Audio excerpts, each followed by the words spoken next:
On taking a cue from the video of a man dressed in a spacesuit exposing the pathetic potholed roads, Bengalurians are now protesting with boats. Now, they demand the civic bodies step up and fix the roads that are in extremely bad state. Residents claim they appealed to the BBMP multiple times, but all in vain, and now they are out on the streets, taking to newer ways of protesting to make the authorities listen to their demands. Let's go across now to my colleague Sreeja. Sreeja, so it seems now the people of Bengaluru have had enough. They've had enough for quite some time.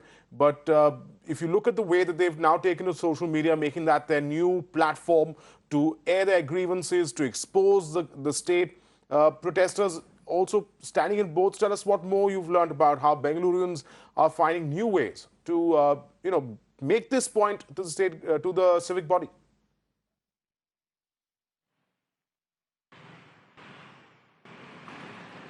Well, Viren, right now I'm here at, in fact, one of the fastest growing suburbs in North Bengaluru, which is Hormau and Kalkare. Of course, you did coming to your question about, yes, citizens are coming up with innovative ideas. They have clearly drawn inspiration from a popular artist from Bengaluru, Badan Nanjundaswamy. We just saw a week ago how he came up with the video where we saw him moonwalking in one of the craters. This is a road in Bengaluru itself. But however, what about the other roads? The sorry state of affairs, of course, I want to highlight now, like I did point out where we are right now, which is the north part of Bengaluru, Hormau. Now, this is the condition of the road. Now, let's remember, we're not talking about this particular road, which has been repaired just about a week ago. In fact, this has been the condition for almost 8 to 10 months, and several pleas have been put forth before the corporators of this particular ward, but clearly nothing have been there has been no solution whatsoever.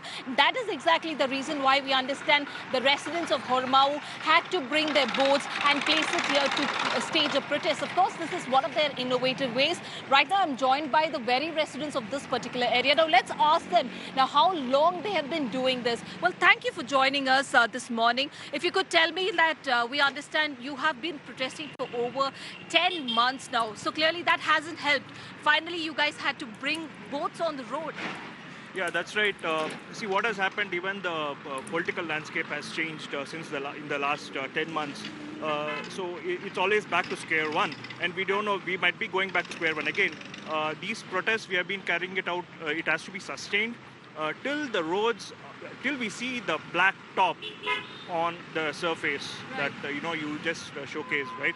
It's just mud everywhere. It's like a Martian landscape. God help us. We have seen every authority in the power chain. Everyone has promised help, but we are not seeing the light at the end of the tunnel, and we are waiting for that.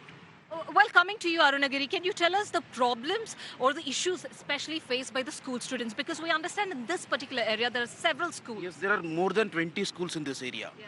Okay, to name a few, Big Bears and Sunshine, all the schools are here. And there are a lot of students. Okay, the dust prevailing here is affecting them a lot. And the potholes, what we see, a lot of students coming in, they fall down. And when it's rainy, it's more difficult to move around. Right. We have conducted various protests in this regard. And in an innovative way, we brought in children with a boat and all, and we had kept them on the road and demonstrated it. We have also approached many officials. And also all the corporators, the MP, the ex-MLA, we have approached everybody. This is almost 2 years, I can say. So you haven't got any help from them at all? It's moving in a very slow pace. That's what I can Can you tell us about why these roads were dug in the first place? Right. This started in August 2017 when first the GAIL Authority, the Gas India Authority Limited. Which means it's been over 2 years. It's been over 2 years now. It's been almost 18 months plus, and then we have escalated this to all the authorities. So the GAIL started first, and then followed by the BESCOM, and then the BWSSB for the water connection, and then for the underground drainage, the UGD connection.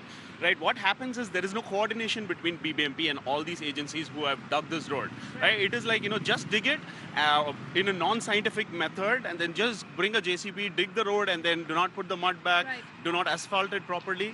And that is what has caused. And this is not only one stretch of Hormau and Kalkare. It is almost 10-kilometer radius, and each and every main road, ward road, the cut roads are in a pathetic condition. And when it rains, especially in these 3 months, it's going to get even worse, right?